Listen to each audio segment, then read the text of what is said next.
Beralih ke informasi lain, minimnya minat baca di kalangan pelajar perlu mendapat terobosan-terobosan terbaru. Hal tersebut diakibatkan makin banyaknya sarana hiburan lain yang lebih banyak dipilih sebagian besar kalangan siswa.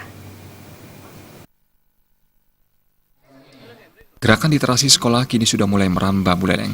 Literasi menggerakkan para siswa untuk setiap hari bisa membaca selama 15 menit sampai 30 menit, yang sangat penting untuk meningkatkan minat baca, serta menjadikan budaya yang positif secara luas di masyarakat. Kadis Pendidikan Kabupaten Buleleng Gede Suyasa mengatakan, gerakan literasi sekolah mampu menggiring para siswa untuk terus membaca dan menulis tentang apapun.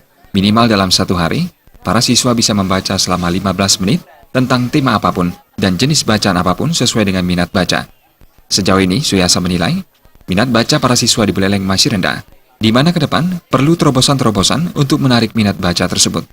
Kurangnya minat baca diakibatkan makin banyaknya sarana hiburan lain yang lebih banyak dipilih sebagian besar kalangan siswa. Paling penting sesungguhnya adalah bukan ketersediaan buku semata, itu physically semuanya. Ya, yang paling penting adalah tercipta tidak kultur di sekolah itu untuk membangun minat baca, untuk menjadikan membaca adalah sebuah kebiasaan.